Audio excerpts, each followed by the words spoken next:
మీరు ఇప్పటివరకు కోల్పోయిన సానుకూల శక్తి, ఈ వారం మీకు పుష్కలంగా సానుకూల శక్తి ఉంటుంది. అందువల్ల మీ శక్తిని సరైన దిశలో ఉపయోగించుకోండి మరియు దాని నుండి మంచి లాభం సంపాదించండి, లేకపోతే ఈ వారం అదనపు పని భారం మీ కోపానికి కారణం అవుతుంది. దీనివల్ల మీరు మీరే మానసిక ఒత్తిడిని కూడా ఇస్తారు.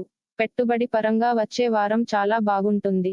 ఎందుకంటే ఈ సమయంలో మీరు చేసే ప్రతి పెట్టుబడి మీకు తరువాత తగినంత లాభాలను అందించే అవకాశం ఉంది. ఇది జరుగుతుంది ఎందుకంటే ఈ సమయంలో మీ సంపద మరియు ఫైనాన్స్ మాస్టర్ సానుకూల స్థితిలో ఉంటారు. ఈ వారం మీ మానసిక ఒత్తిడిని పెంచడానికి ఇతరులపై మీ నమ్మకం ప్రధాన కారణం కావచ్చు. కాబట్టి మీ ఆర్థిక పని మరియు డబ్బు సంబంధిత డబ్బును మీ స్నేహితులు లేదా బంధువులతో పంచుకోవడం మానుకోండి, లేకపోతే వారు మీ నుండి రుణం కోరడం ద్వారా మీ ఆర్థిక బడ్జెట్ను పాడు చేయవచ్చు. ఈ వారం మీరు చాలా చిన్న అడ్డంకులను ఎదుర్కొంటారు. అయినప్పటికీ, ఈ వారం మీ కోసం అనేక కొత్త విజయాలు తెచ్చే దిశగా కూడా ఉంది.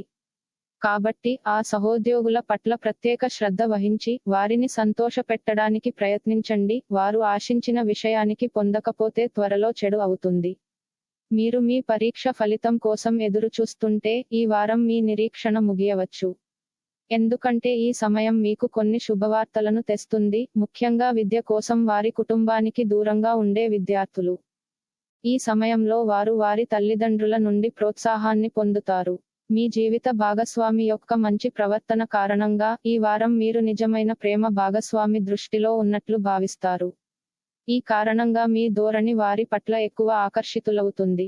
చంద్రుని రాశికి సంబంధించి బృహస్పతి 7వ ఇంటిలో ఉండటం వల్ల మీరు ఈ వారం కోల్పోయిన శక్తిని మరియు సానుకూలతను తిరిగి పొందగలుగుతారు. చంద్ర రాశికి సంబంధించి 5వ ఇంట్లో రాహువు ఉండటం వల్ల వచ్చే వారం పెట్టుబడి పరంగా చాలా బాగుంటుంది.